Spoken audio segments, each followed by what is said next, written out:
모세의 장인 이드로가 모세를 찾아와 만나게 되고 모세로부터 들은 이야기가 있습니다. 그것은 하나님께서 이스라엘 백성들을 구원하시기 위하여서 얼마나 큰 능력과 이적으로 일을 하셨는가라고 하는 것입니다. 이 모든 일을 듣고는 이드로가 하나님을 예배하고 또 모세와 아론과 이스라엘 장로들과 함께 교제를 나누게 됩니다. 이러는 가운데 이드로가 보게 된 것이 있습니다. 그것은 모세가 백성들을 위하여 재판하기를 하루 종일 하면서 애쓰고 있는 것이죠.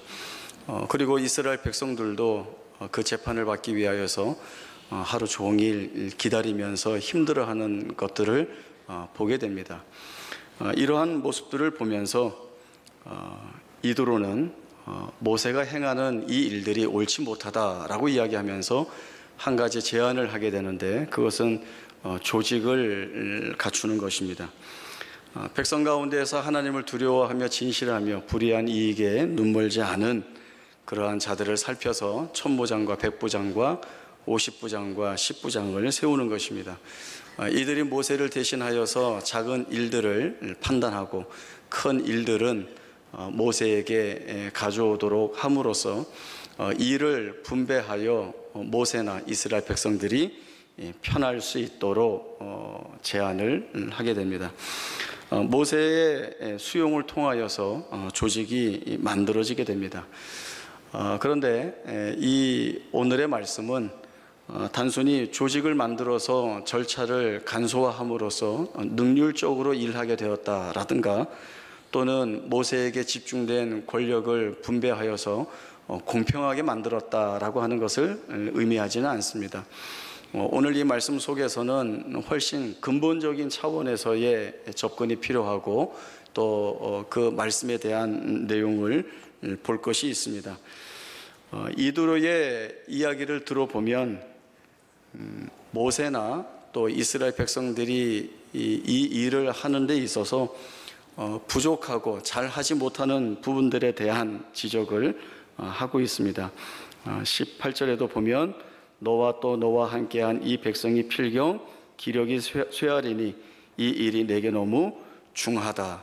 그리고 내가 혼자 할 수 없다라고 하는 이야기를 하고, 또 그와 대하여서 하나님 앞에서 그 백성을 위하여 이 사건들을 하나님께 가져오게 하고, 또 하나님께서도 내게 허락하시면 이 일을 내가 하리라 라고 하는 말들을 하면서 결국엔 중심을 무엇으로 모으는가 하면 하나님께 모으고, 또 모세나 이스라엘 백성들이 하나님 앞에서 은혜가 필요하다라고 하는 사실들을 근본적인 차원에서 접근을 하고 있습니다. 물론 모세는 우리가 잘 알고 있는 대로 하나님 앞에 충성된 자이고, 또 하나님께서 맡겨주신 하나님의 백성들을 섬기는데 온 열심을 다하는 자입니다. 모세는 이스라엘 백성들이 힘들고 어려운 일을 겪을 때마다 자기 앞에 나와서 불평하고 원망하고, 또 때로는 돌을 들어서 치려고까지 했던 자들임에도 불구하고 이 백성들을 섬기는데 온 열심을 다합니다. 그만큼 겸손하고 이스라엘에 대하여서 사랑과 풍성한 긍휼을 지닌 자인 것을 분명히 우리가 알 수 있습니다. 이들을 위하여서 아침부터 밤늦게까지 하루 종일 재판함으로 인하여서 이들의 필요, 하나님의 뜻을 물으러 오는 것에 대한 그 필요를 채워주고, 또 그러한 재판들을 통하여서 이들에게 하나님의 율례와 법도를 알게 하고자 하는 목적들을 성실하게 수행해 나가게 됩니다. 그러나 이드로의 제안이나 또 말씀이 지니고 있는 근본적인 문제에서 접근을 할 때 우리가 보아야 할 것은 이것입니다. 아무리 충성되이 헌신하고 또 지혜롭게 하더라도 사람이 홀로 완전할 수는 없다라고 하는 것입니다. 거기에는 늘 어떤 모양으로든 부족함이 있고 결함이 있고 완전할 수 없다라고 하는 것이죠. 물론 모세가 본인 스스로 내가 제일 중요한 책임을 맡고 있기 때문에 이 일은 누구와 나누어서 할 수 없고 나 혼자 해야 된다라고 하지 않고 있지만, 그러나 모세도 사람이고 또 이도로가 지적하고 있는 대로 내가 홀로 감당할 수 없다라고 하는 그 안에는 모세와 이스라엘 백성 모두에게 자신들이 하는 일이 아닌 다른 필요가 있다라고 하는 사실을 보여주게 됩니다. 이러한 사실을 아는 가치는 어디에 있는가 하면 우리에게 하나님의 은혜가 필요하다라고 하는 자리까지 나아가게 하는 것입니다. 하나님의 은혜가 필요하다라고 하는 대척점에는 어떠한 생각이 맞물리는가 하면 내가 한다라고 하는 자기의 힘과 능력에 대한 자랑, 그리고 자기 사랑에 귀결될 수밖에 없는 모습들을 보게 됩니다. 우리 모두 인간이 지니고 있는 연약함인데요, 죄가 지니고 있는 대표적인 성향은 하나님을 잊어버리는 것입니다. 지금 함께 읽은 말씀 가운데서도 가장 중요하게 그리고 가장 강조되고 있는 말씀은 하나님을 잊지 말라라고 하는 것입니다. 이스라엘 백성들은 결국 하나님이 약속해 주신 가나안 땅에 들어가게 될 것입니다. 그리고 하나님이 주신 이 땅 안에서 이스라엘 백성들은 지금까지 누려보지 못한 넉넉하고 풍성한 것들을 누리게 될 것입니다. 왜냐하면 하나님이 주시는 그 땅은 하나님이 돌아보시는 땅이고 연초부터 연말까지 여호와의 눈이 그 땅 위에 항상 있기 때문에 무엇이 부족하거나 모자라거나 잘못될 것이 없는 그러한 땅입니다. 모든 것들이 넉넉하고 풍성한 이러한 환경 속에서 살아갈 이스라엘 백성들에게 하나님이 가장 강력하게 주의하여 주시는 말씀이 무엇인가 하면 하나님을 잊지 말라라고 하는 것입니다. 너희는 하나님을 잊지 말라. 너희가 여호와를 잊어버릴까 염려하는 것이 하나님이 이 백성을 향하여 가지고 계시는 마음인 것입니다. 사람이 지니고 있는 부패한 본성은 무엇을 잘 이루고 무엇을 손에 쥐게 되었을 때에 즉각적으로 드러나는 생각은 내가 했다, 내가 이루었다 라고 하는 것입니다. 자기 능력에 대한 자랑과 자기 힘에 대한 자랑을 놓치지 않고 있습니다. 그래서 신명기 8장 17절에서 보듯이 내 능력과 내 손의 힘으로 내가 이 재물을 얻었다고 이스라엘 백성들은 말하게 된다는 것입니다. 이 짧은 문장에 내가 라고 하는 말이 3번이나 반복되어 있습니다. 내 능력으로, 내 손의 힘으로 내가 이 재물을 얻었다라고 하는 것입니다. 여기에는 다 나라고 하는 자기에게 집중되어 있지, 사실은 그 오랜 기간 동안 이스라엘 백성들 가운데 찾아오셔서 그들을 애굽에서 이끌어내시고 오랜 세월 동안 만나와 반석에 내는 생수로 먹이시고, 그리고 이들에게 하나님이 얼마나 자기 백성을 사랑하시는지 지키시고 보호하시는지, 그래서 동행하심으로 인하여서 하나님의 하나님 되심을 얼마나 놀랍게 증거하셨는지를 다 잊어버리고 내가 다 했다라고 하는 자랑만 남게 된다는 것입니다. 하나님이 이스라엘 백성들에게 원하시는 것은 하나님 앞에 나와서 무엇을 하고 안 하고의 문제도 아니고 무엇을 바치고 안 바치고의 문제도 아닙니다. 하나님을 잊어버리지 않도록, 하나님이 잊혀지는 존재가 되지 않도록, 그리고 무언가를 받아내는 방편으로 하나님을 이해하지 않도록 자기 백성 이스라엘의 삶의 중심이 되는 하나님으로, 그리고 그 부르신 백성들에게 은혜를 넉넉히 베푸시는 하나님으로 기억되시기를 원하시는 것입니다. 사사기 7장에 보면 기드온이 미디안과의 전쟁을 앞두고 그 군인들을 모집하는 내용이 나오게 됩니다. 전쟁할 때 군인이 많아야 좋을까요? 적어야 좋을까요? 어리석은 질문이죠. 많아야 좋습니다. 아무리 실력이 없는 군인이라 할지라도 없는 것보다는 많습니다. 상대보다 많은 군인의 모습을 보여줌으로 인하여서 그 적군에게 위협감을 줄 수 있기 때문에 그렇습니다. 그러나 이 군인을 모집하는 이 자리에서 하나님은 기드온에게 의미심장한 말씀을 주십니다. 너를 따르는 백성이 너무 많다라고 하는 것입니다. 이런 상황에서는 너희가 승리하도록 할 수 없다. 왜냐하면 이스라엘이 스스로 자랑하게 될 것이기 때문이다 라는 말씀을 주십니다. 무엇을 자랑할까요? 군인의 수가 많으면 우리 군인의 수가 많아서 이겼다고 자랑할 것입니다. 좋은 무기를 가지고 있으면 우리가 좋은 무기 덕분에 이겼다고 말할 것입니다. 그래서 하나님이 어떻게 하셨는가 하면 사실 그 미디안과 대적하기가 불가능한 숫자 300명을 남겨두시게 됩니다. 그리고 이 300명을 가지고 어떤 전쟁의 방법을 사용하시는가 하면 총칼을 드는 것이 아니라 한 손에 횃불을 들고 이 횃불을 항아리로 가리웠다가 신호에 맞춰서 항아리를 깨뜨리고 횃불을 들면서 소리 지르는 것, 이거 외에는 다른 전쟁의 방법을 사용하고 계시지 않습니다. 사실 이런 방법으로 전쟁에서 이길 수 있다라고 하는 것은 그 어느 누구도 상상할 수 없는 일들입니다. 인간의 그 오랜 전쟁의 역사에 이런 식으로의 전쟁은 없습니다. 최소한 적게 하려면, 그래도 멋있게 하려면 이 정도는 해야죠. 신에게는 아직 12척의 배가 남아 있습니다. 뭐 이 정도 해야 멋있지 않겠습니까? 예. 비가 와서 그런지 재밌어 하지 않네요. 예. 하나님께서 300명을 남겨두신 것, 그리고 그 누구도 생각할 수 없는 허술한 방법으로 전쟁을 하신 것은, 그렇게 하여서 승리했을 때에 기드온이나 이스라엘 백성들이나 그리고 이 전쟁의 이야기를 모든 듣는 사람들에게 이 생각을 갖게 하기 위한 것입니다. 이 인원 가지고 이 전쟁에서 이길 수는 없었어. 이 방법을 가지고 이 전쟁에서 이길 수 없었어. 그런데 이긴 것을 보니 우리가 한 것이 아니라 하나님이 하신 거구나 라고 하는 이 고백을 받아내시기 위하여서 하나님은 이 같은 일들을 하게 되신 것입니다.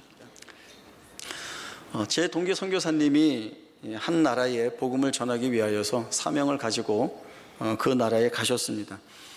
그런데 자꾸 어려운 일들이 발생함으로 인하여서 결국엔 그 나라에서 추방되게 되고 자꾸 이렇게 외진 지역으로 내몰리게 되었습니다.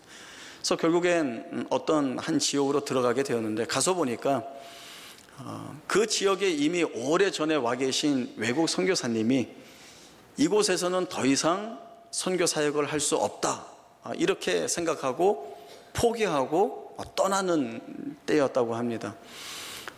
그런 형편을 보니까 나도 여기 있기가 힘들겠다, 나도 다른 지역으로 가야겠다라고 하는 생각을 하게 되었는데, 그때 마음에 이러한 생각이 들었답니다. 나마저 이 땅을 버리고 떠난다면 이 땅에 있는 사람들은 복음을 들을 기회를 영원히 잃어버리겠구나 라고 하는 것입니다. 그래서 남기로 다짐하였고 거기에 남으셨습니다. 시간이 지난 다음에 그 이후에 사역에 대한 소식들이 들려왔는데, 저희들이 기대하는 소식은 어떤 것이겠습니까?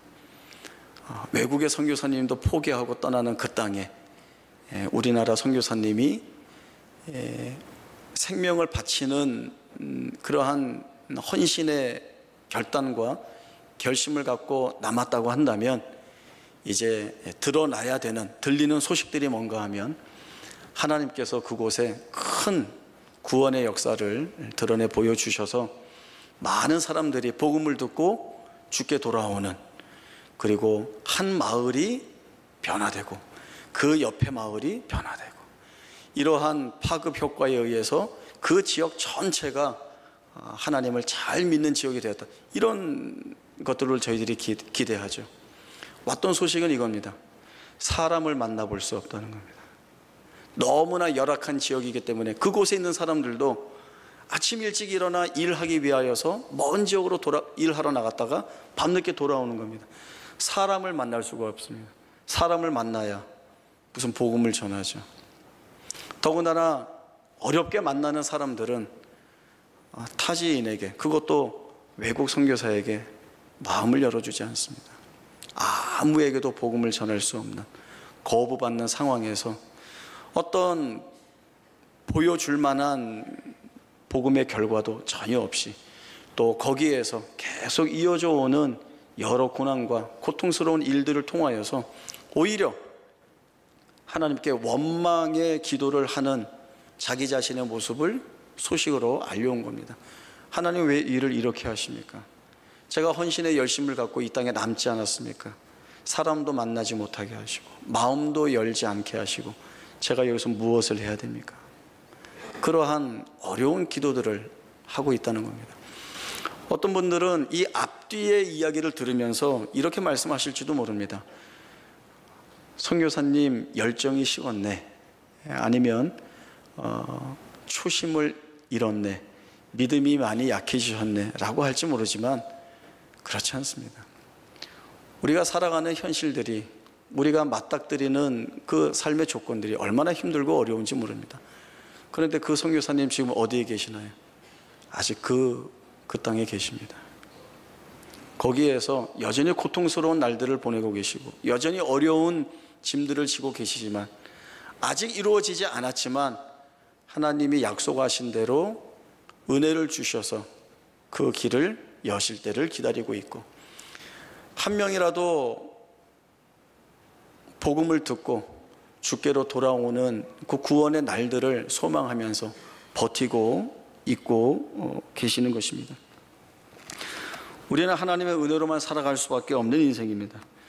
우리의 믿음은 하나님이 우리의 삶을 은혜 가운데 인도하신다는 것을 믿습니다.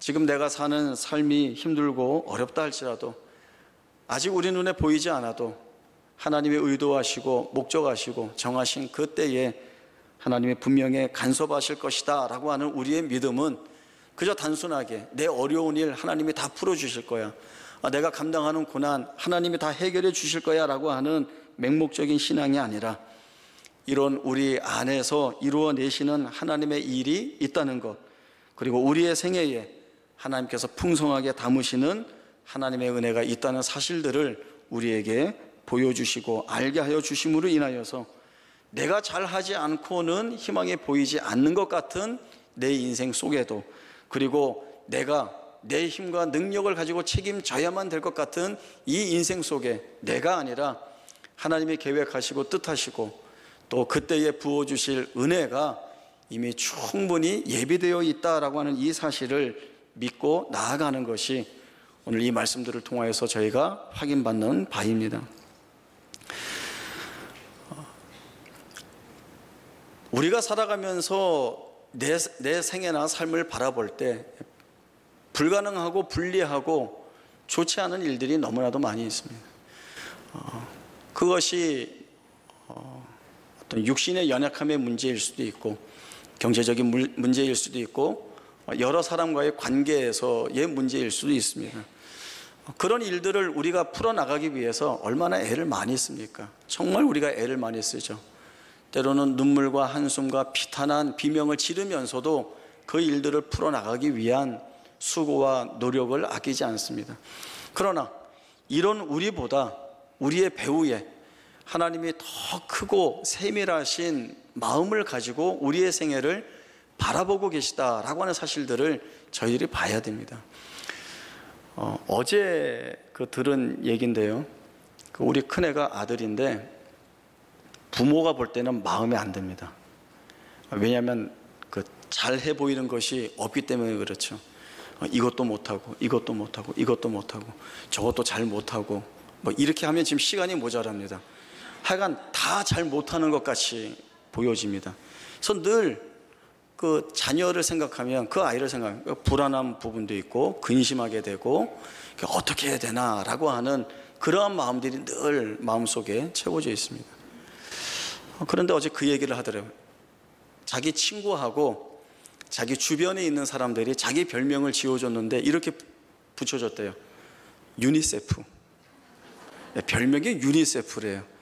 그래서 야, 그게 뭐냐 그랬더니 친구 어려우면 뛰어나가서 도와주고, 누가 아프다 그러면 가서 약 사주고, 누가 어려운 일을 겪어서 막 이렇게 힘들어하면 이렇게 불러다가 밥 사주면서 이렇게 위로하는 그런 일들을 많이 한다는 거예요. 그래서 별명이 유니세프래요. 그래서 그 이야기를 듣는 순간 저는 이 생각을 했습니다. 나는 이 아이의 생애 속에서 내가 보고 판단하는 것으로 인하여서 근심하고 불안해하고 어떻게 하나라고 하는 마음들을 끝내 놓치지 못하고 있었는데, 보이지 않는 곳에서 어떤 좋은 모습, 잘하는 모습을 해나가고 있다라고 하는 모습을 볼 때, 그 아이가 잘하는 것이 아니라 하나님이 얘를 돌보고 계시는구나, 하나님이 이 아이에게 은혜를 주고 계시는구나를 생각하게 되었습니다. 그러면 제가 그 아이에 대해서 더 이상 불안해하거나 근심할 것이 없죠. 하나님이 은혜 주시고 계시다는데, 끝내 그 아이의 생애 속에서 만들어내실 하나님의 의도와 목적이 있다라고 한다면, 지금 내 손에서 이 자녀에 대한 근심과 불안을 충분히 털어내야 되겠다라고 하는 그러한 마음이 들었습니다. 예, 감사합니다. 이드로가 모세에게 조직을 갖춰야 된다라고 제안한 것은 효율적인 면을 따지는 것이 아니라, 모세나 이스라엘 백성들이나 또 나아가서 우리 모두나 부족함과 연약함을 지니고 있다. 그럼에도 불구하고 하나님께서는 우리 안에 하나님의 은혜를 담아주셔서 하나님이 우리를 통하여 이루실 일들을 충분히 이루신다라고 하는 이 사실을 보게 하는 것입니다. 그래서 모든 부분에 하나님에 대하여 집중하는 모습을 갖게 하고, 그리고 하나님의 은혜가 우리의 생애에 왜 필요한지를 알게 하는 이 같은 말씀을 주시는 것입니다. 하나님이 내 인생에 여러 모양의 은혜를 담으실 것을 기대해야 합니다. 그리고 그 기대를 가지고 오늘을 사는 것이 아브라함이 바랄 수 없는 중에 바라고 믿었던 그 믿음을 갖게 되는 것입니다. 오늘 설교 말씀의 결론으로 로마서 4장 18절에서 22절의 말씀을 보겠습니다. 신약 성경 244쪽 로마서 4장 18절에서 22절까지의 말씀을 저희가 한 목소리로 읽어보겠습니다. 로마서 4장 18절에서 22절입니다. 시작. 아브라함이 바랄 수 없는 중에 바라고 믿었으니 이는 내 후손이 이같으리라 하신 말씀대로 많은 민족의 조상이 되게 하려 하심이라. 그가 100세나 되어 자기 몸이 죽은 것 같고 사라의 태가 죽은 것 같음을 알고도 믿음이 약하여지지 아니하고 믿음이 없어 하나님의 약속을 의심하지 않고 믿음으로 견고하여져서 하나님께 영광을 돌리며 약속하신 그것을 또한 능히 이루실 줄을 확신하였으니 그러므로 그것이 그에게 의로 여겨졌느니라. 아멘. 아브라함은 자기에게 묶여 있었던 불가능한 조건들을 보지 않았습니다. 오히려 그 불가능한 속에서도 하나님이 주신 약속이 더 위대하다는 것을 믿었고, 또 하나님이 주신 그 약속이 이루어낼 것이 무엇인가를 분명히 믿었기 때문에 그는 흔들리지 않는 믿음으로 하나님 앞에 섰고, 하나님은 이것을 그에게 의로 여겨주셨습니다. 우리의 고백은 이것입니다. 내가 잘한다, 내가 이룰 수 있다, 내가 모든 것을 책임질 수 있다가 아니라 자기 자랑과 자기 사랑하는 그 부분에 매여 있는 것이 아니라 충분히 내가 하나님의 은혜가 필요한 존재임을, 그리고 이 사실을 고백할 때에 하나님은 찾아오셔서 우리가 기도하고 기대하는 은혜보다 더 크신 은혜를 우리 가운데 부어주심으로 인하여서 우리가 생각하는 것보다 더 크게 우리를 바꾸어 내실 하나님이시라고 하는 사실입니다. 그래서 늘 이런저런 설교 가운데 제가 여러분에게 늘 반복하여 말씀드리는 것이 담대할 수 있다라고 하는 것입니다. 우리가 무엇을 다 잘 가지고 있어서, 우리가 어떤 조건들을 충분히 채워서 내가 손에 쥐고 있고 내가 지닌 것으로 인하여서 그래서 내가 담대하다라고 하는 표현이 아니라, 이것은 사실 의미가 없습니다. 왜냐하면 조건에 우리가 묶이지 않기 때문에, 하나님 또 조건에 묶이지 않은 우리 안에서 일하실 것이기 때문에 이것은 아무 의미가 없는 것입니다. 하나님이 일하신다는 것이죠. 그 하나님이 이루실 일들에 대한 담대한 믿음을 가지고 그 하나님 앞에 서는 것이 바로 은혜를 입은 자의 참다운 모습인 것입니다. 이 은혜의 모습이 저와 여러분의 생애에 가득 차기를 바랍니다.